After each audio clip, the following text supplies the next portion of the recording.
ప్రతి పరిశుద్ధ ఆదివారం దైవదాసుడు పైగా కృతజ్ఞత స్తుతి ఆరాధన మీద మొదటి వర్తమానం పంచుకోవడం జరుగుతుంది.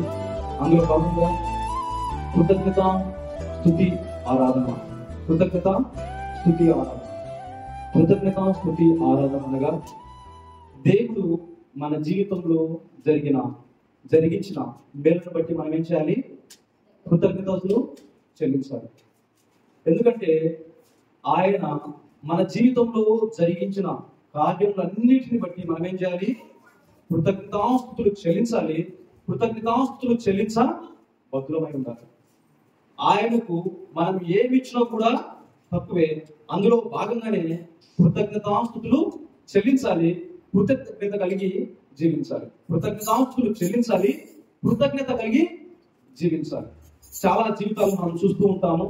దైవికంగాను ఈ లోకపరంగాను మనము దైనందిన జీవితాల్లో గమనిస్తే దేవుడు దీవించే వరకు ఒకలా ఉంటారు, దేవుడు దీవించిన తర్వాత మరొకలా ఉంటారు. అది కృతజ్ఞత అంటారా? ముమ్మాటికి కాదు.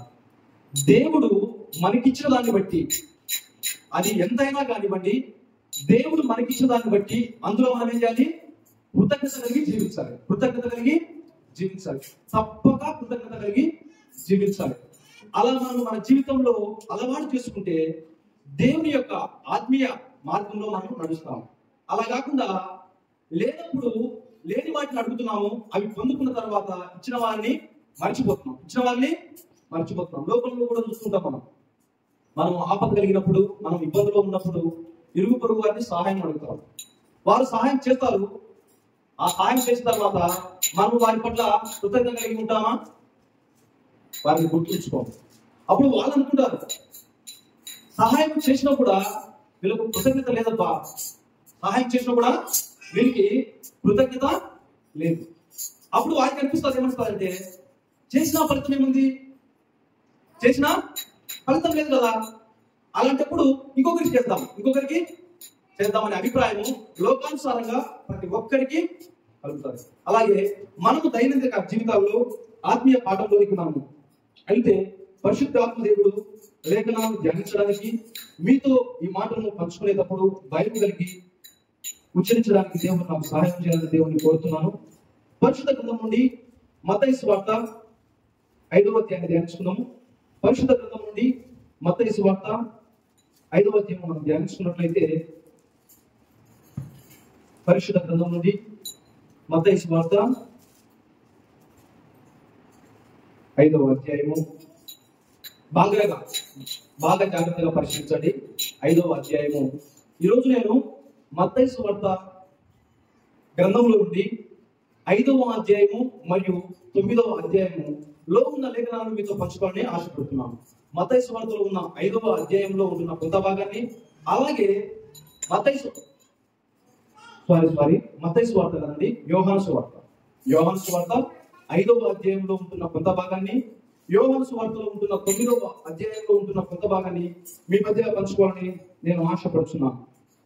యోహాను సువార్త 5వ అధ్యాయం మనం జాగ్రత్తగా పరిశీలిస్తే, ఈ అధ్యాయాన్ని జాగ్రత్తగా మనం పరిశీలిస్తే, ఇక్కడ యూదుల ఒక పండుగ జరుగుతుంది. ఆ పండుగ కాలంలో బెతెస్దా అనే కోనేరు ఉంది. ఆ కోనేరు దగ్గర ఎంతో మంది వ్యాధి గల వాళ్ళు ఆ కోనేటి చుట్టూ ఉన్నారు. అందులో రకరకాలమైన వ్యాధులు, జబ్బుల చేత మూలుగుచు ఆ కోనేటిలో దేవదూత ఆ నీటిని కదిలిస్తున్నప్పుడు ఆ కోనేటిలోనికి దుంకితే మేము స్వస్థత పొందుతామని నమ్మి ఆ కోనేటి చుట్టూ చాలా వివిధ రకాల జబ్బుల చేత లేకుంటే వ్యాధుల చేత బాధపడుతున్న వారు ఆ కోనేటి దగ్గర, ఆ బెతెస్దా అనే కోనేటి దగ్గర ఉన్నారు. అందులో భాగంగా ఒక మనుషుడు ఉన్నాడు. ఆ మనుషుడికి 38 సంవత్సరాల నుండి ఆ కోనేటి వద్ద ఉన్నట్టు అక్కడ లేఖన భాగాలు చెప్తున్నాయి. ఆ 38 సంవత్సరాల నుంచి ఉన్నాడు. అతడు నడవలేక పరుండి ఉన్నాడు. నడవలేక అక్కడే ఉన్నాడు. అతను దేవదూత ఆ నీళ్లను కదిలించినప్పుడు ఆ కోనేరులోనికి దుంకాలంటే అతనికి మరొకరి సహాయము అవసరమైంది. అతను నడవలేడు కదా, ఆ కోనేటిలోనికి దుంకాలంటే ఇంకొకరి సహాయము అవసరమైంది. ఇతను దుంకే ప్రయత్నం చేసే లోపు అనేక మంది వచ్చి దుక్కి వెళ్ళిపోతున్నారు. అంటే ఇతనికి ప్రయత్నం చేసే లోపే ఇంకొకరు వచ్చి ఆశీర్వాదాన్ని పొందుకొని వెళ్ళిపోతున్నారు. ఇట్లా అతను బాధపడుతూ ఆ కోనేటి వద్ద ఉన్నాడు. యోహాను సువార్త 5వ అధ్యాయం 5వ వచనం మనం జాగ్రత్తగా పరిశీలిస్తే అక్కడ ఉంటుంది అన్నమాట. అక్కడ 38 ఏళ్ళ నుండి వ్యాధి గల ఒక మనుషుడు నేను. యోహాను సువార్త 5వ అధ్యాయం 5వ వచనంలో అక్కడ 38 సంవత్సరాల నుండి వ్యాధి గల ఒక మనుషుడు ఉన్నాడు. అయితే ఆయనను యేసుక్రీస్తు వారు పరిశీలన చేశారు. పరిశీలన చేసిన తర్వాత ఆయన అడిగాడు, అయ్యా నీవు స్వస్థతను కోరుకొనుచున్నావా? ఆయన అంటున్నాడు, అయ్యా నేను స్వస్థతను కోరుకొనుచున్నాను అన్నప్పుడు ఆ మాటకు సెలవిచ్చినప్పుడు దేవుడు ఏమంటున్నాడంటే, యేసుక్రీస్తు నీ పరుపునెత్తుకొని పరిగెత్తుకొని వెళ్ళు. అక్కడ ఆ మాట ఉంటుంది, నీవు లేచి నీ పరిగెత్తుకొని నడుమని వాటితో చెప్పగా వెంటనే వాడు శుద్ధి నుండి తన పరుపెత్తుకొని నడుచును. జాగ్రత్తగా పరిశీలించండి. ఆయన్ను అడిగాడు, వెంటనే ఆయన చెప్పాడు, చెప్పిన వెంటనే పరుపెత్తుకొని నడిచాడు. ఇప్పుడు ఇక్కడ ఆయన జీవితంలో జరిగిన అద్భుతం గురించి మనం జాగ్రత్తగా ధ్యానం చేద్దాం, పరిశీలన చేద్దాం. అతడు కొన్ని ఏళ్లుగా నడవలేక అక్కడే ఉన్నాడు. అయితే యేసుక్రీస్తు అతన్ని చూసినప్పుడు నీవు నడవాలని కోరుకొనుచున్నావా, నీవు స్వస్థతను కోరుకొనుచున్నావా అని అడిగినప్పుడు, ఎస్ నేను నడవాలని కోరుకుంటున్నాను, స్వస్థత పొందాలని అనుకుంటున్నాను అంటే, వెళ్ళి వెంటనే నీ పరిగెత్తుకొని నువ్వు పరిగెత్తాలన్నప్పుడు అతడు ఏం చేశాడు? నడిచాడు కదా. ఆ 11వ వచనంలో మనం జాగ్రత్తగా పరిశీలిస్తే, అందుకు వాడు నన్ను స్వస్థపరిచిన వాడు నీ పరిపెత్తుకొని నడుమని నాతో చెప్పాను. చూడండి, అతడు నడిచాడు. ఇక్కడ మనం జాగ్రత్తగా పరిశీలిస్తే ఈ పునరుత్థానం అంతా, ఇక్కడ జరిగిన లేఖనాన్ని మనం ధ్యానిస్తే ఈ సంఘటన జరిగినంతా విశ్రాంతి దినమున జరిగింది. అయితే ఇక్కడ జరిగిన సంఘటనను మరిచి, ఇక్కడ జరిగిన అద్భుతాన్ని మరిచి ప్రశ్నించే వాళ్ళు వేరెత్తి చూపుతున్నారు యూదులు. ఈరోజు విశ్రాంతి దినం కదా, ఎవరు నిన్ను ఇలా శుద్ధి చేశారు, నిన్ను ఇలా చేయకూడదే అని యూదులు ఇతన్ని ప్రశ్నిస్తున్నప్పుడు ఆయన చెప్పొచ్చు, అయ్యా ఆయన ఎవరు నాకు తెలియదు, కానీ కొన్ని ఏళ్ళుగా నేను బాధపడుతున్నాను, నాకు ఇప్పుడు స్వస్థత పొందాను, నడవగలుగుతున్నాను అని సాక్ష్యం చెప్పలేదు అతను యూదులకు. ఎలాంటి మాట చెప్పాడంటే, ఆయన ఎవరో తెలుసుకొని చెప్తాను ఇక్కడ. అయితే మళ్ళా ఈ స్వస్థత వాడు కృతజ్ఞత కలిగి జీవించాలా లేదా? నడవలేని వాడు నడుస్తున్నాడు, దానికి కారణమైన దేవునికి కృతజ్ఞతాస్తుతులు చెల్లించి ఆ విధంగా నడుచుకోవాలి కదా.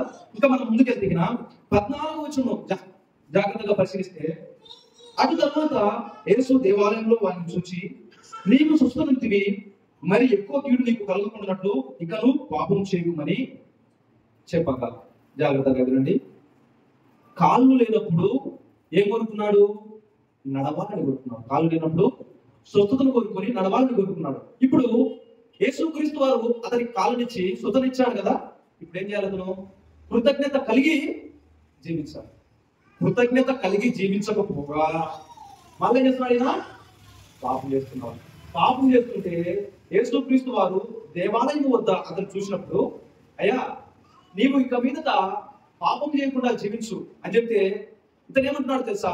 ఆ మాటకు ఇంతకుముందు ఇతన్ని యూదులు ప్రశ్నించారు కదా, నీకు స్వస్థనిచ్చిన వాడెవడు, విశ్రాంతి దినం అని అడిగినప్పుడు అప్పుడైతే ఈయనకు తెలియదు, ఇప్పుడు తెలిసింది అని ఉద్దేశపూర్వకంగా యూదుల దగ్గరికి వెళ్ళి అతను చెప్తాడు, యేసు నాకు స్వస్థను అనుగ్రహించాడు అని. మంచి ఉద్దేశంలో చెప్పడం లేదు, మంచి ఉద్దేశంలో చెప్పడం లేదు. యేసుక్రీస్తును చంపాలని చూసే వాళ్ళకు, యేసుక్రీస్తును హింసించాలనే వాళ్ళకు ఈయన సహకరిస్తున్నాడు.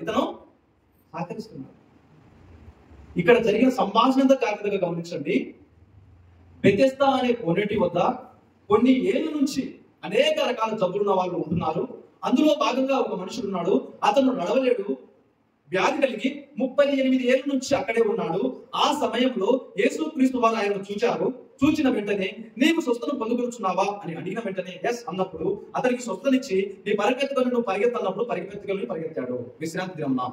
అయితే యూదులు ఇతన్ని ప్రశ్నించారు, నీకు ఈ విశ్రాంతి దినం బాగు చేసిన వాడెవడు? ఇలా చేయవద్దు కదా అని ప్రశ్నించినప్పుడు అతనికి ఈ యేసుక్రీస్తు గురించి పూర్తిగా తెలియదు.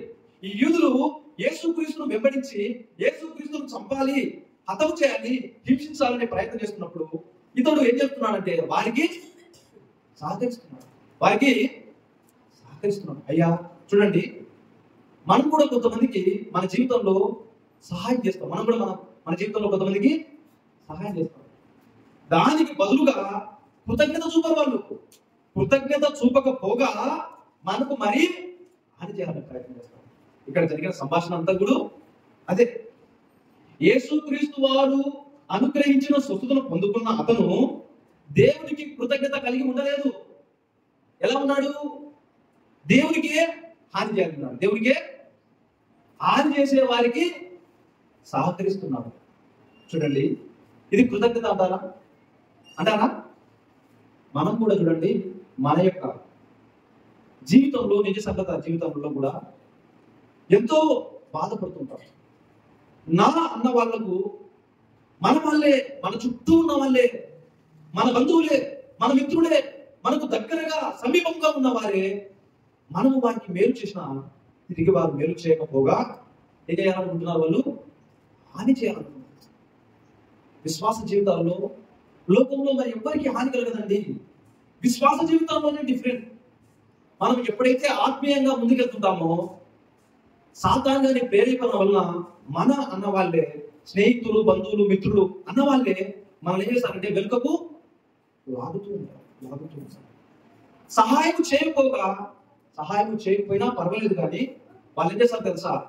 మనం ముందుకెళ్ళడానికి సహాయం చేయకపోగా వెనుక లాగడానికి ప్రయత్నం చేస్తారు. వారు లాగకపోయినా లాగే వారికి సహాయం చేస్తారు. అంటే ఇక్కడ గమనించండి, అలాంటి సంఘటనలో, అలాంటి సిచ్యువేషన్లో మన జీవితాల్లో ఎంతో దుఃఖం, ఎంతో బాధ అనిపిస్తుంది. అది శరీర రీతిగా మనం కూడా ఒకసారి బాధపడుతుంటాం.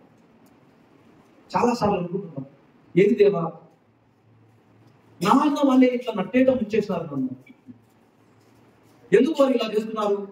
నేను వారి పట్ల ఎప్పుడు కృతజ్ఞత కలిగి ఉన్నానే, వారి గురించి మంచి అభిప్రాయంతోనే ఉన్నానే, ఎప్పుడు వారికి ఏ హాని తలపెట్టలేదే, వారి పట్ల మంచి మనసాక్షితో ముందుకెళ్తున్నానే, అయినా కూడా ఎందుకు నాయనా? కొన్ని సంఘటనలు గమనిస్తే ఇంట్లో ఉన్నవారే అనిపిస్తున్నారు. అప్పుడు మరీ బాధ ఎక్కువైతారు. బయట వారంటే ఒకలా బలాయించము, కానీ మన చుట్టూ ఉన్న వారే బోధుతూ అవుతుంటే ఎంత వేదన కలుగుతుంటారు, ఎంత మనసంతా బరువైపోతుంటారు, ఆత్మ అంతా దుఃఖంతో నిండి ఉంటారు. అప్పుడు మన యొక్క ఆత్మీయ స్థితి ఏమంటుందంటే దిగజారడానికి సాతాను గాడు పన్నాగా వేస్తారు. చూసావా, నేను చెప్పినాను ఆ మార్గంలో పోతే నీకు ఇవే జరిగేది అని సాతాను గాడు ప్రయత్నం చేస్తున్నారు. అయితే మనం మళ్ళీ ముందుకెళ్ళి ఇంకొక సంఘటన మనం జాగ్రత్తగా పరిశీలిస్తే, అదే యోహాను సువార్త 9వ అధ్యాయాన్ని మనం పరిశీలిస్తే, యోహాను సువార్త అక్కడ కూడా విశ్రాంతిలోనే ఒక సంఘటన జరుగుతుంది. 9వ అధ్యాయాన్ని జాగ్రత్తగా పరిశీలిస్తే ఇక్కడ జరుగుతున్న సంఘటన నేను చెప్తాను. అలా ఉన్నవేమో లేఖనాలను మళ్ళా ఒకసారి మీరు పరిశీలించుకుందరు, జాగ్రత్తగా వినండి, తర్వాత మీరు ధ్యానించుకుందరు. ఇక్కడ కూడా గుడ్డివాడు, పుట్టుకతోనే గుడ్డివాడు. ఈ యోహాను సువార్త 9వ అధ్యాయాన్ని మనం పరిశీలిస్తే పుట్టుకతోనే గుడ్డివాడుగా ఉన్న ఒక వ్యక్తిని ఆ శ్రీమైన కోనేరు వద్ద ఉన్నప్పుడు గుడ్డివాడిగా ఉండి భిక్షాటన లేదా ఇతర కార్యక్రమాల్లో ఉన్న వ్యక్తి ఆ విధంగా ఉన్నప్పుడు యేసుక్రీస్తు వారు అతన్ని చూస్తారు. చూసినప్పుడు తన చుట్టూ ఉన్న శిష్యులు, యేసుక్రీస్తు శిష్యులు అడుగుతారు ఆయనను, అయ్యా వీడు గుడ్డివాడుగా ఉన్నాడు కదా, వీడు ఇలా పుట్టుటకు, ఈ గుడ్డితనం కలుగుటకు వీడు చేసిన పాపమా లేకుంటే వీళ్ళ తల్లిదండ్రులు చేసిన పాపమా, ఇలాగ జన్మించాడు కదా అని అడుగుతారు ఆయన. అందుకు ఆయన సమాధానం ఇస్తూ, ఇతను పాపం చేయలేదు, వీరి తల్లిదండ్రులు పాపం చేయలేదు, కానీ దేవుని క్రియలు ఆ వ్యక్తి ఎదుట బయలుపడడానికి దేవుడు అలా ఉంచాడు. మనం అనుకుంటాం, ఎప్పుడు నేను దేవునికి వ్యతిరేకంగా నడుచుకోలేదే, ఎప్పుడు నేను దేవునికి అవమానంగా జీవించలేదే, భక్తిగా ఉన్నానే, నాకే ఎందుకు ఇలా జరిగింది? మనం అనుకుంటాక ఇతరులతో పోల్చుకుంటున్నాం. మనం లోకంలో కొన్ని విషయాలలో వాళ్ళు లోకానుసారంగా జీవిస్తారు, మనం ఆత్మీయంగా జీవిస్తున్నప్పుడు మనకు అనిపిస్తుంది కొన్ని సంఘటనలో, నేను ఇంత భక్తి కలిగి ఇంత క్రమంతో జీవిస్తున్నానే, నేనే ఎందుకు పొందుకోలేదు? వాళ్ళు చూడు లేచి నా నుంచి లోకంలో తిరుగుతుంటారు, వారికే ఆశీర్వాదాలు, వారికే బాధ కలదా మనకు? మన నిజ జీవితంలో మనం గమనిస్తే చాలా సంఘటనలు పునరుద్ధరణ అవుతాయి. క్రమముగా భయము భక్తితో బాప్తిసం తీసుకొని రక్షణను పొందుకొని ఆ రక్షణను కొనసాగించే తండ్రి వైపు చూస్తూ ఆయన మనకిచ్చిన ఆదరణ కర్తను కొయ్యాడుకుంటూ ముందుకెళ్తుంటే రక్షణ ఉండదు, భక్తి ఉండదు, భయం ఉండదు. ఈ లోకంలో మనకంటే ఎక్కువ స్థాయిలో వాడు ఉంటాడు. నిజమా కదా? మనం కొన్ని ప్రయత్నం చేస్తుంటాము, ఆ ప్రయత్నాలలో మనం ఎంత కష్టపడినా కూడా మనం ఫలితం సాధించలేము. కానీ ఎదుటివాడు ప్రయత్నం చేయకపోయినా కూడా వాడు ఫలితం ఆశిస్తాడు, ఫలితం పొందుకుంటాడు. అప్పుడు మనకు బాధ కలుగుతుంది. ఏం కలుగుతుంది? దేవా, ఎంత ప్రయత్నం చేసినానయ్యా ఫలితాన్ని పొందుకోవాలని, కానీ ప్రయత్నం చేసిన నాకే న్యాయం జరగలేదు. అప్రయత్నంగా ప్రయత్నం చేయని వాడు ఆ యొక్క ఫలితాన్ని అనుభవిస్తున్నాడు అన్నప్పుడు మన యొక్క ఆత్మీయ జీవితాల్లో కూడా ఎవరికి చెప్పుకోలేము ఈ అలాంటి సంఘటనలు. ఇప్పుడు ఇక్కడ జరిగిన సంఘటన మనం జాగ్రత్తగా పరిశీలిస్తే, ఈ గుడ్డివాడు చూపులేక అలా ఉంటే యేసుక్రీస్తు శిష్యులు చూసి యేసుక్రీస్తు అన్నారు, అయ్యా ఇతను గుడ్డితనంగా ఉన్నాడు కదా, ఇతను చేశాడా లేకుండా ఇతను తల్లిదండ్రులు చేశాడంటే ఆయన అన్నాడు, ఇతను చేయలేదు, ఇతను తల్లిదండ్రుల వాళ్ళు కాదు, కానీ దేవుడి క్రియలు ఈయన ఎందుకు బయలుపడాలని ఇలా ఉన్నాడు అని చెప్పినప్పుడు అతన్ని ఉమ్మేసి నేల మీద ఉమ్మేసి యేసుక్రీస్తు వారు ఆ ఉమ్ముని తీసుకొని ఆ మట్టిని తీసుకొని కళ్ళకు అద్ది, నువ్వు పలానా కోరే దగ్గరికి వెళ్ళి కడుక్కో, శుద్ధిని అవుతావు, స్వస్థం పొందుకుంటావు అన్నప్పుడు అతడు అలా చేశాడు, పొందుకున్నాడు, లోకంలోకి దిగిపోయాడు, అంటే సమాజంలోనికి వెళ్ళిపోయాడు. ఇప్పుడు అతను చూస్తున్నారు, అందరూ అతన్ని చూస్తున్నారు. అంటే ఇంతకు ముందు గుడ్డివాడుగా ఉన్న అతను ఇప్పుడు లోకంలో స్వేచ్ఛగా తిరుగుతున్నాడు. స్వేచ్ఛగా, జాగ్రత్తగా గమనించండి, ఇంతకు ముందు అతను నడవాలన్నా, అతను ఎక్కడికి పోవాలన్నా తనకు కర్రనో లేకుంటే ఇతరుల వ్యక్తులతో సహాయం అవసరమవుతుంది. గుడ్డివారు నడవగలరా అంటే వారికి ఉన్న పర్సెంటేజ్ బట్టి కొందరు కర్ర లేకుండా నడుస్తారు, కొందరు ఒక మనిషి సహాయంతో నడుస్తారు, ఇంకొందరు అవి ఎలక్ట్రికల్ స్టిక్స్ ఉన్నాయి, ఇప్పుడు ఆ స్టిక్స్ బట్టి కూడా నడుస్తారు. అయితే ఇంతవరకు గుడ్డివాడుగా ఉన్న అతను ఇప్పుడు కనుచూపులు, అంటే స్వస్థతను పొందిన అతను, చూపు పొందిన అతను, అతని వద్ద ఉన్న యూదులందరూ చూసి అడుగుతున్నారు అతని కూడా. ఇంతకుముందు ఆ నడవలేని వ్యక్తిని అడిగారు, అతడు వారికి సహకరించాడు, యేసుక్రీస్తును హింసించడానికి వారికి సహకారం అందించాడు. ఇక్కడ చూడండి, రెండో కోణం. ఫస్ట్ కోణం అయిపోయింది, యేసుక్రీస్తును హింసించడానికి కృతజ్ఞత లేకుండా వారికి సహకరించాడు. అలాగే ఈ రెండో విషయం, గుడ్డివారి విషయానికి మనం ధ్యానం చేస్తే, ఇతడు చూపు పొందుకున్న తర్వాత యూదులందరూ ఇతన్ని అడుగుతున్నారు, ఏ నిన్న మన వరకు నీకు చూపలేదు కదా, నువ్వు ఎలా చూస్తున్నావు, ఇక్కడికి ఎలా వచ్చావు, నువ్వు అన్ని చూస్తున్నావు కదా, ఆస్వాదిస్తున్నావు కదా, నీకు చూపు ఎలా వచ్చిందంటే అతను అన్నాడు, యేసు నాకు చూపించాడు. అతడు మంచి అభిప్రాయంతో సాక్ష్యం చెప్తున్నాడు. అప్పుడు యూదులు అనుకున్నారు, వీడు వాడు కాదేమో, ఆ గుడ్డివాడు వీడు ఒకటి కాదులే అని వారి తల్లిదండ్రుల దగ్గరికి వెళ్ళిపోయారు. వారి తల్లిదండ్రులు అడుగుతున్నారు, జాగ్రత్తగా వినండి సంభాషణ. ఆ గుడ్డివారి యొక్క తల్లిదండ్రులను అడుగుతున్నారు వాళ్ళు, అమ్మా మీ కుమారుడు ఉన్నాడు కదా, పుట్టుకతో గుడ్డివాడా లేకుంటే మధ్యలో వచ్చిన గుడితనము, ఎలా అతనికి చూపు వచ్చింది అని అతను అడిగితే ఆ తల్లిదండ్రులు గమనించారు, ఇప్పుడు యేసు క్రీస్తు వలన చూపు వచ్చింది అంటే వాళ్ళు ఏం చేస్తారంటే హింసిస్తారు, ఆ యొక్క ప్రాంతంలో నుంచి, గ్రామంలో నుంచి వాళ్ళు ఏం చేస్తారు, వెలివేస్తారు, అక్కడ నుంచి వెళ్ళగొడతారు. ఎందుకు? యూదులకు యేసుక్రీస్తు అంటే పడడం లేదు, గిట్టడం లేదు. కాబట్టి యేసుక్రీస్తు గురించి సాక్ష్యం చెప్తే, ఇప్పుడు సాక్ష్యం చెప్పిన గుడ్డివారి యొక్క తల్లిదండ్రులు ఏం చేస్తారు, వెలేస్తారు.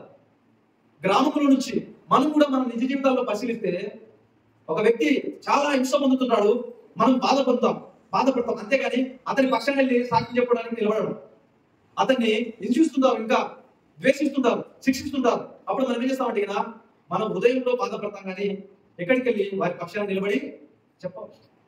ఇంకా మనం పైపెచ్చామన్నా అంటే ప్రార్థన చేద్దాంలే వారి గురించి, మనకెందుకు వచ్చింది పని అంతా, మనం కూడా అట్లే చేస్తారేమో వాళ్ళు అనుకుంటాం లేదా?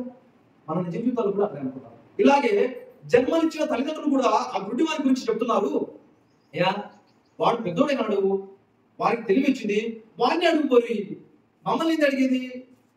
ఆ గుడ్డివాడు పెద్దోడు కదా, పిల్లోడే కాదు కదా, పెద్దోడైపోయినాడు, వాడినే వెళ్ళి అడగండి అని యూదులకు సమాధానం బదులిచ్చారు. వారికి అర్థం కాడాలి, తల్లిదండ్రులు సాక్ష్యం చెప్పడం లేదండి, వీళ్ళు తల్లిదండ్రులు కదా, చెప్పాలి కదా వాళ్ళు.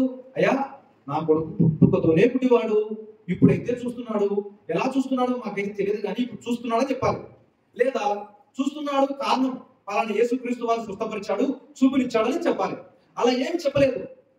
మా పిల్లోడు ఇప్పుడు పెద్దోడైనాడు, వారికి తెలివింది, బుద్ధి జ్ఞానం ఉంది, వయసులో పెద్దోడైనాడు, వాడినే వెళ్ళి మీరు అడగండి అని సమాజం చెప్పారు. వెంటనే ఈ యూదులంతా వెళ్ళి అతన్ని అడిగారు మళ్ళొకసారి. అతను అంటున్నాడు, యేసుక్రీస్తు వారే నాకు చూపించాడు, యేసుక్రీస్తు వారే నాకు. ఇతను ఏ ఉద్దేశంతో సాక్ష్యం చెప్తున్నాడు? ఏ ఉద్దేశంతో సాక్ష్యం చెప్తున్నాడు? పొందుకున్న మేళ్లను కృతజ్ఞత కలిగి సాక్ష్యం ఇస్తున్నాడు, కృతజ్ఞత కలిగి సాక్ష్యం ఇస్తున్నాడు. మొదటి వ్యక్తి మనం గమనిస్తే ఆ 38 ఏళ్ల నుంచి ఉన్న నడకలేని వ్యక్తి పొందుకున్న దానికి మేలును మరిచి కృతజ్ఞత చూపక హాని చేయాలని ప్రయత్నం చేశాడు.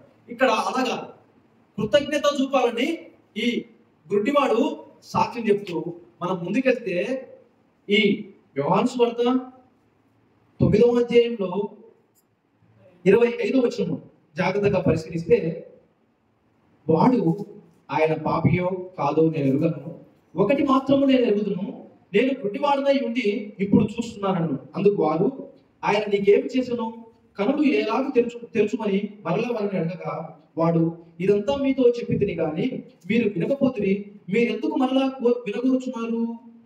అంటే నేను ఇంత ముందే చెప్పాను కదా మీకు, నాకు చూపు వచ్చింది యేసుక్రీస్తు వల్ల, నాకు చూపు వచ్చింది యేసుక్రీస్తు వల్ల నేను చూపొచ్చిన, మరలా మీరు ఎందుకు వినాలనుకుంటున్నారు నా నోట్లో నుంచి? మీరేమైనా నన్ను అనుసరించాలనుకుంటున్నారా? మీరేమైనా నన్ను శిష్యులుగా కావాలనుకుంటున్నారా? చూడండి ఎంత చక్కటి సాక్ష్యం ఇస్తున్నాడో. మన నోటి మాటలే ఒకసారి సువార్తగా వారి యొక్క హృదయంలో నొచ్చుకుంటాయండి.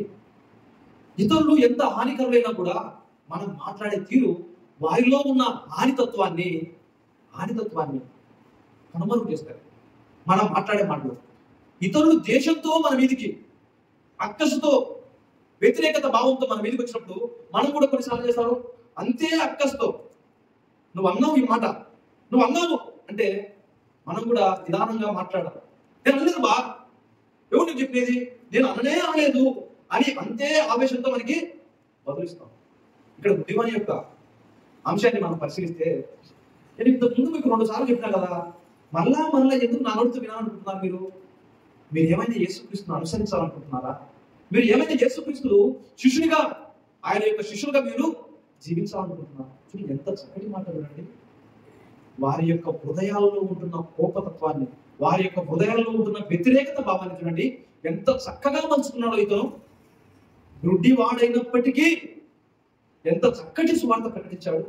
మనం అనుకుంటాము ఈ మైక్ సెట్ లోనో, లేకుంటే మందిరాల్లోనూ, లేకుంటే మన చుట్టూ విశ్వాసులు ఉన్నప్పుడే మనం స్వార్థ ప్రకటించాలనుకుంటున్నామేమో.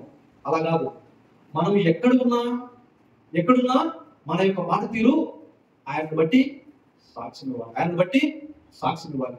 ఈ యంత్రం ద్వారా వినుచున్న ఎవరైనా కానివ్వండి, చూస్తున్న ఎవరైనా కానివ్వండి, నీవు వింటున్న మాటలు, చూస్తున్న ఈ సందేశాన్ని బట్టి దేవుడు నీతో నాతో చెప్పాలనుకుంటున్నది ఏంటంటే, మనం మంచి చేసినప్పుడు మాత్రమే దేవుడు ఉంటాడు అనుకుంటాం.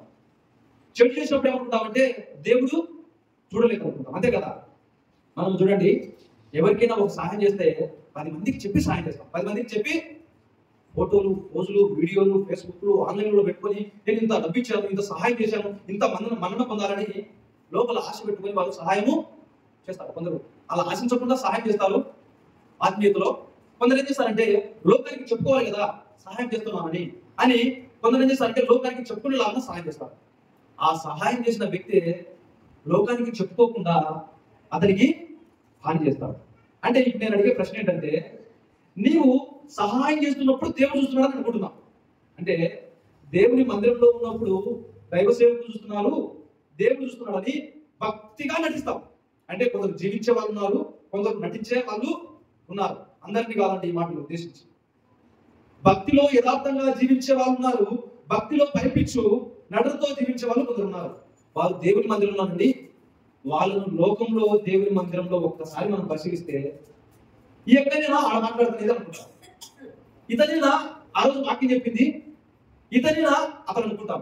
అంటే ఇక్కడ మందిరంలో ఉంటున్న క్రియలకు బయట సమాజంలో ఉంటున్న క్రియలకు ఏ మాత్రం పోలిక ఉండదు. ఏ మాత్రము ఇక్కడ ఏమో భక్తి జీవితము, మన యొక్క ఉచ్చారణలో, మన యొక్క మాట తీరులో ఎంత భయం కలిగి వణుకుతో దేవుని దగ్గర గడుపుతామో అంతే వణుకుతో లోకంలో గడపలేకపోతున్నాము, అంతే భయముతో లోకంలో గడపలేకపోతున్నాం. చూడండి, ఇప్పుడు ఇతను మాట్లాడుతున్న మాటలను బట్టి గుడివాడు అతనికి సాక్ష్యం ఇస్తున్నాడు, ఆ యూదులకు సాక్ష్యం ఇస్తున్నాడు.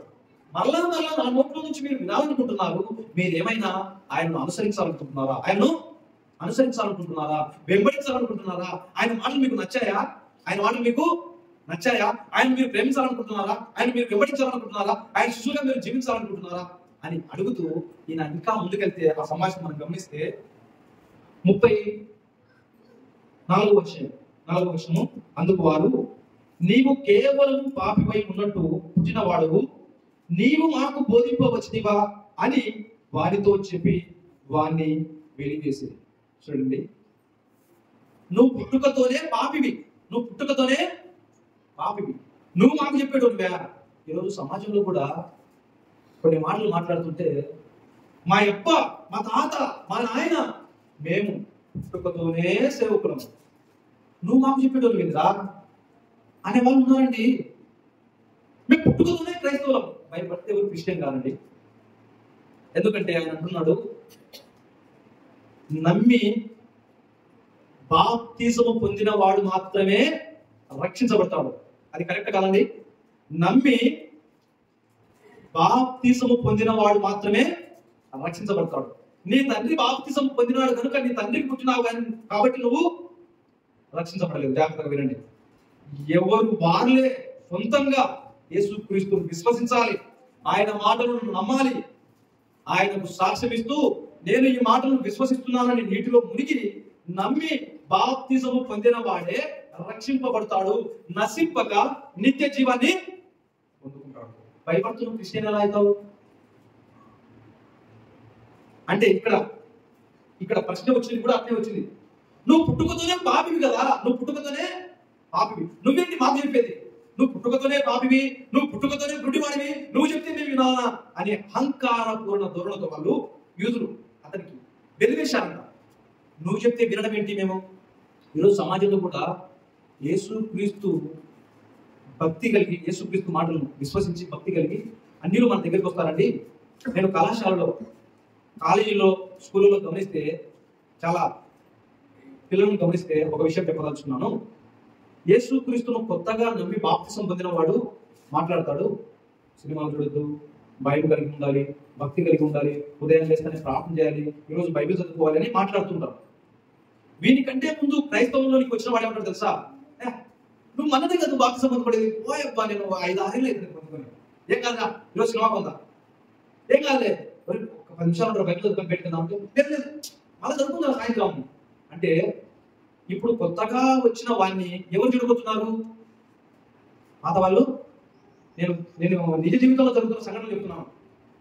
కాలేజీలో పిల్లలు నూతనంగా బాప్తిజం పొందిన వ్యక్తిని చెడగొడుతున్నారు. ఇట్లా బాప్తిజం మననే కదా తీసుకోండి, ఈ సంవత్సరం కదా తీసుకోండి, నేను 3 ఏళ్ళు తీసుకొని మళ్ళీ చదువుకుంటున్నా బైబిల్, ఏం కాదు, సినిమా మంచి సినిమానే పోవచ్చు, ఏం కాదులే, సినిమా తీసుకో, తప్పేముంది, ఏం కాదులే, ఈరోజు కాలేజీకి కొడితే బయటకు పోందా అని మాట్లాడుతున్నారు. అంటే ఇంతకు ముందే నమ్మి యేసుక్రీస్తులో బాప్తిజం తీసుకున్న వాళ్ళు ఇప్పుడు యేసుక్రీస్తులో కొత్తగా ప్రవేశించిన వారికి ఎలా ఉన్నారు అని చేస్తున్నారు లేదా? అందుకే అంటున్నాడు, మిమ్మల్ని బట్టి నా నామాన్ని అనేకులు దూషిస్తున్నారు, అందుకే యేసుక్రీస్తు వారు అన్నారు, మొదటి వారు కడపటి వారు. ఆ వచనంలో చూడండి ఎంత అర్థం దాగి ఉందో. మొదటి వారు కడపటి వారు కావడమేంటి, మొదటి వారు కావడమేంటి అంటే, ఇలాంటి ఆత్మీయ విశ్లేషణకి వెళ్తే మనము ఇలాంటి సంఘటనలు మన నిజ జీవితంలో అవుతాయి. ఇంకా మనం ముందుకెళ్తే యేసుక్రీస్తు వారు ఈయన జీవితంలో జరిగించిన మంచి కార్యం, గొప్ప కార్యం చూడండి. ఇంకా మనం 36వ వచనంలో జాగ్రత్తగా పరిశీలిస్తే అందుకు వాడు, ప్రభువా నేను ఆయన యందు విశ్వాసం ఉంచుటకు 35వ వచనం చదువుతూ జాగ్రత్తగా ఉంటుంది, జాగ్రత్తగా గమనించండి. 35వ వచనం, పరిసయ్యులు వారిని వెలివేసిరని యేసుక్రీస్తు విని వారిని కనుగొని, నీవు దేవుని కుమారుని యందు విశ్వాసం ఉంచుతున్నావా అని అడిగారు. అందుకు వాడు, ప్రభువా నేను ఆయన యందు విశ్వాసం ఉంచుటకు ఆయన ఎవడని అడగగా, యేసు నీవు ఆయనను చూచుచున్నావు, నీతో మాట్లాడుచున్నవాడు ఆయనే అన్నాడు. అంతటా వాడు, ప్రభువా నేను విశ్వసించుచున్నానని చెప్పి ఆయనకు మొక్కెను. అప్పుడు యేసు, చూడని వారు చూడవలను, చూచువారు గ్రుడ్డివారు కావలను. జాగ్రత్తగా పరిశీలించండి.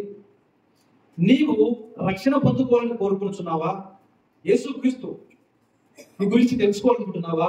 రక్షణ యొక్క దేవుని యొక్క కుమారుని యొక్క జీవితాన్ని నువ్వు తెలుసుకోవాలనుకుంటున్నావా? దేవుని కుమారుని గురించి తెలుసుకోవాలనుకుంటున్నాడు. అవును ప్రభువా, ఆయన ఎవడయ్యా చెప్పండి అయ్యా తెలుసుకుంటాము, చెప్పండి అయ్యా తెలుసుకుంటాం. మనం పని చేసుకున్న సందర్భాల్లో, లేకుంటే మనం ఉద్యోగం చేస్తున్న వృత్తిరీత్యా ఆ యొక్క సంస్థలో కానివ్వండి, మనం భయము భక్తి కలిగి జీవిస్తే వాళ్ళు అంటారు, ఏంది బా ఆ అబ్బాయి లేకుంటే ఆ అమ్మాయి ఇంత భయం కలిగి ఉంటాడు, భక్తి కలిగి ఉంటాడు, ఒక్క చిన్న మాట కూడా అబద్ధం చెప్పడు, టైం టు టైం వస్తాడు, సమయానికి కరెక్ట్గా వస్తాడు, సమయం వరకే ఉంటాడు, ఇతరుల గురించి విమర్శించాడు, తను ఎక్కడ ఉండాలో అక్కడే ఉంటాడు, ఎలా ఉండాలో అంతవరకే ఉంటాడు, అనవసరమైన విషయాలు మాట్లాడు అన్నప్పుడు ఇతరులు సాక్షిస్తారు మన గురించి. ఆయన యేసుక్రీస్తుని నమ్ముకొని క్రైస్తవునిగా జీవిస్తున్నాడయ్యా.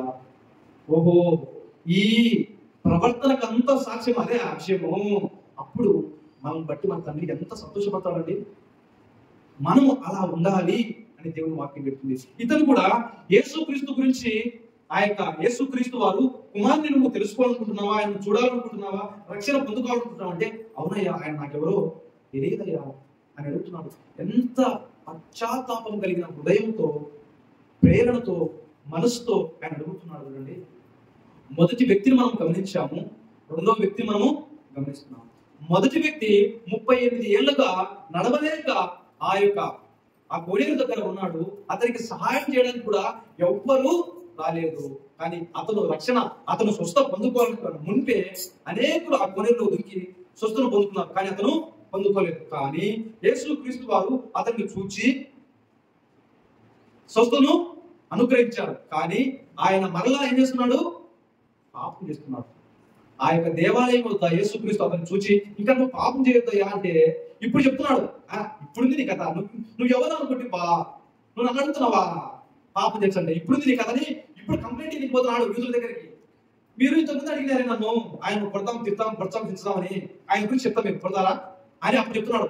మీరు ఇంతకుముందు నన్ను స్వస్థ పొందిన వ్యక్తి గురించి అడిగారు కదా, ఆయన యేసుక్రీస్తు అని చెప్పి యేసుక్రీస్తును హింసించడానికి, యేసుక్రీస్తుకు హాని చేయడానికి ఈ నడవలేని వ్యక్తి సహాయం చేశాడు. కృతజ్ఞత లేని జీవితాలు లాగే ఉంటాయి. చాలా మంది రక్షణ అనుభవంలోనికి వస్తారని ప్రయత్నం చేస్తూ ఉంటారు. అకస్మాత్తుగా దైవ సేవకులతో నేను మాట్లాడుతున్నప్పుడు ఇద్దరు ముగ్గురు గురించి సాక్ష్యం కూడా చెప్పాడు. రక్షణలోకి బాగా ట్రావెల్ చేసి రేపు మన్నాడు ఎల్లుండో బాప్తిసం పొందుకొని దేవునికి ఇష్టమైన కుమార్తెగా జీవించాలని నిశ్చయించుకునే లోపే వారి తల్లిదండ్రులు కానీ, బంధుమిత్రులు కానీ, రక్త సంబంధికులు కానీ, అప్పుడే నీకు బాప్తిసము ఏమైందని నీకు అంటే ఏం కావాలి వారికి అంటే బాప్తిసం తీసుకునే వ్యక్తిని చెడగొడుతున్నారు, బాప్తిసం తీసుకునే వ్యక్తిని ఆటంకపరుస్తున్నారు. అందుకే ఆయన ఎదురుకు వస్తున్నప్పుడు, దేవాలయంలో ప్రవేశిస్తున్నప్పుడు వారిని ఆపవద్దు.